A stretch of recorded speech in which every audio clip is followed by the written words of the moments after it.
Sri RAJIV Malhotra ji, as you know, he's an internationally well-acclaimed author, activist and all. Sir, thank you so much for joining us. Welcome to our show. Tatumi is conducting a 6-hour live on this particular subject, ethnic conflict and challenges to regional stability on the basis of the happenings in Bangladesh. Thank you so much for joining us, sir. Your thoughts on the subject, sir? Namaste to everybody. Can you hear me properly? Yes, we can. Namaste. So, I'm glad to be here. I've been watching a little bit of what previous people have said. I think the way I see it is there's no point in rehashing all the facts. Everybody here knows them. I don't think it helps to quibble over whether they're Hindu, not Hindu. The point is that there's a human rights violation, and whoever they are, whatever their identity is, if they belong to a minority religion, they're entitled to protection. And they're entitled to protection against any atrocities. And this is international law. This is the law of the stated law of Bangladesh also, and certainly in the political interests of other countries. Focus should not be on useless things like are they Hindu, not Hindu, who cares, whatever they are is irrelevant. The real point is why have India not done anything? Why is there no outcry in the UN? Why has India not raised? Right now, Jaishankar is talking in very abstract terms about Indian civilization and all that in the UN. Why hasn't India floated it as an issue? Created a group of friendly countries, even 3, 4, 5, 10, whatever, to say we want an investigation. Why isn't there no inquiry? Why hasn't India officially, in the United States there's all this human rights business and Amnesty International. Why hasn't there been a formal case with legal standing on behalf of the people who are being killed, whatever the religion might be, I don't care. And they may be Buddhists also, Sikhs also, Hindus also, Christians also, who knows. The point is, the issue should be, why is there no outcry? And what are we supposed to do about creating an outcry? Rather than quibbling, is it this, that, useless thing, And that's the concern I have. All these activists who go around, some of them on this panel, on this show also, they go around talking, rehashing what some other scholar has written, recycling. But when the time like this comes, they're not able to deliver anything. So I would say one of the most important. Yes, the big story is that such a thing is happening, and the Bangladesh military coup caused this to happen. And Yunus is not doing anything; he's in denial. And the fact that now Mamata Banerjee has to be accountable because she placated and pandered and pampered these Bangladesh refugees into India. True. But this is not reciprocal. There is no respect for our people who are living there, the Hindus who are living there already, as born and raised citizens of Bangladesh. There is no respect for them, and yet we are inviting all kinds of people to come over. So, if you were to make a list of who are, besides the culprits who are killing and committing atrocities, who are the people who are watching and doing nothing? From the United States government, and Trump has put out a tweet on this that he's very upset. But let's see what's the action. What is the actual action on the ground as a result of this? There should be some repercussions on the Bangladeshi. The Bangladeshi ambassadors should be called to task by friendly countries, not just India, but friendly countries. Should call them to task. India should use its friendship with Saudi Arabia. India has used this in the past, and with the UAE, friendly Arab countries, and say, what do you think? Do you think this should be going on? Do you support it? If you're not, what are you doing about it? Why can't you make a statement to this? And then where are the research teams? They should be going and making documentaries. I'm not talking about little clip here and there, put it on social media, get some haha. I'm talking about serious documentary makers. The people who make documentaries, put them on international, these various film festivals, things like that. So you need to, I'm just telling you things that our opponents do all the time. All the time they do this. Yes. Something even minor compared to this. Yes. And it's a shame that for something so major, we're not making documentaries, we're not raising it in international diplomatic areas, we're not going to the NGOs, international NGOs that are supposed to watch over human rights. We don't even have a hearing in the Indian Parliament. I'm surprised. I mean, if there were some atrocity against somebody else, some other thing, then the U.S. Congress would have a hearing. They would bring some, make a team and tell them to go off and do some fact finding and report. At least put some pressure. True. But India has not done that. All these, why hasn't a pro-Hindu, pro-Indian media group sent a team there to come?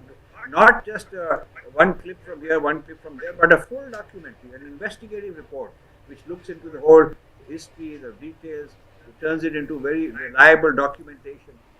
We are not seeing that. So what bothers me is not so much that the other guys are bad, because I already know that. What bothers me is one more example of the ineffectiveness of our own people. Lot of talk here, there. What are they doing actually? So this is the only point I want to make, because the rest of the points everybody will make. Nobody wants to make the points which are uncomfortable for ourselves, because we are not doing our job. So I used to be the activist 30, 40 years ago, running around doing all this myself. Then I started becoming a scholar rather than an activist. Let others do that, because there's so many people who can go make noise and do all that. They cannot do real scholarship. They can copy here and they copy paste, but they cannot do scholarship. So I figured I'll do that part and let others take over the activism, because they love to do that. But they're silent on this. They're just recycling each other's information. True. So sitting in this panel and saying all this is not itself going to do any good. I think you need to make a list of where the pressure points are. Where is the pressure point on the Indian government? Start with that. And where is the pressure point on Mamata Banerjee? Start with that. On the US government, on Amnesty International, on human rights people, on United Nations. I mean, you could make a list of people. Why aren't there even effective petitions? Very minor ones. True. So that's it's the lack of response. What it means is, this can be done again against Hindus somewhere else, because if the precedence is that Hindus won't care, Hindus won't unite. I go to all these events where these fancy Silicon Valley people, billionaires, trillionaires, and in India there are all these big industrialists who claim we are big dharmic people and all that. When it's non-controversial, so you want to give donation to a temple, non-controversial. You want to give food to hungry people, non-controversial. Everybody is willing to do that, because you don't pay a price. You don't pay a price of controversy by sticking your neck out if you are just feeding poor people and doing things like that. But when you are taking on a geopolitical issue, and this issue has ramifications with the United States, it has ramifications with all the human rights organizations, it has ramifications with the Indian government not doing anything, it has ramifications with the West Bengal people. When you are going to take on something which has so many powerful people being implicated, then it's going to be controversial. True. But why are we afraid of controversy? So this is the problem that I'm concerned about. And I would like more forceful. I mean, Jaggi Vasudev could, Satguru could go to the United Nations and give a talk. They'll let him do that. They won't let me do that, but they'll let him do that because he has an official designation that he's a Hindu guru. I can go in my personal capacity, but he can go in an official capacity. He can call up CNN. He can call up these people and say, "I'd like to give a talk. I want that." I think they haven't tried enough, and I'm not singling him out. He's a nice man. He does great work. I thank him for it. All our gurus like that. So this is my issue, and I would like to welcome your comments and questions on this particular issue, on the ineffectiveness of Hindus in being able to get united and make a response that will make a difference, and not just noise making here and there. Right. So we have been, so this is Ranjit here, and we have been possibly talking about it. You have written big volumes. You have indicated that this is going to be a lot of problems for India as a state, with a lot of activities that is against India. there are conspiracies being mooted, and do you think that this also is a part of the conspiracy to attack India from its side? Because now that the Pakistan has become weak and probably not able to deliver, have they gone to Bangladesh to make noise and make India weak from that side, from the eastern side? What is your take on that? No, I see. Thing is, I can go on theorizing, and I have written all this stuff. You people can read it. But the point is not what they are doing and why they're doing it. The point is, what are we doing? Why aren't we doing what we're supposed to do? So I am asking you the question: why is the Indian government done nothing? Why have the gurus done nothing? Why have the Indian mission in the United Nations done nothing? Why is Jaishankar, who's right now, yesterday he made a speech there, why are they not doing all this? Why isn't India using its diplomacy with third parties? Some very friendly ones. Like we've had collaboration with the Saudis on many important issues, including the radical Islam, which they are against. Why aren't we able to stick our neck out for these millions of people in Bangladesh? Why are we allowing this precedence to happen? We allowed the toppling of Hindu king in Nepal, and I was so against it. I said, do not worry about human rights and all that, because more important is, if these ousted, the Maoists will come, China will come, and that's exactly what's happened. I have articles I wrote 20 years ago when they were deposing this 20, 25 years ago. But we've seen this happen one by one by one. Bangladesh was the most friendly country to India in the entire Asia. True. The most friendly country in all of Asia towards India was Bangladesh, and so we never used that. We could have had a military treaty, like people have military treaties. They have a base. We could have had an Indian military base last 10 years, 15 years, and this would never happen. We could be training the Bangladeshi army people, bring them to India and train them in Kadakwasa and all these places, and send them back and keep tabs with them, keep in touch with them, have missions, military missions back and forth, joint exercises, naval exercises. If we had been doing these things with a friendly neighbor and not taking them for granted, then we would know in advance if something is being planned. We were taken by surprise, which means that we not even have RAW, doesn't even know what the hell is going on right next door. RAW should be held accountable. Why did you not know about it? After all, a conspiracy by military people to do all this is a very complicated thing. It's not like one man one day started doing it. So when did they start? How did they start? Who were in it? Why didn't we find out? Even today, is there any investigation to find out why did RAW fail? This is their job. So you see, I don't want to, I've written books and all that, but I don't want you to avoid the controversy and just make me happy that I've written all these books and I predicted these. I predicted it, but people who are on the ground as activists are failing. I want to discuss that. Exactly. I think one of the ex-RAW officers sitting here, Rajesh, has been an RAW officer. I think he should take up the matter with his. No. I think. So basically, I do matter. Yeah. See, this is not a laughing matter. It's not. It's matter. not. Oh, he do it because I'm telling him.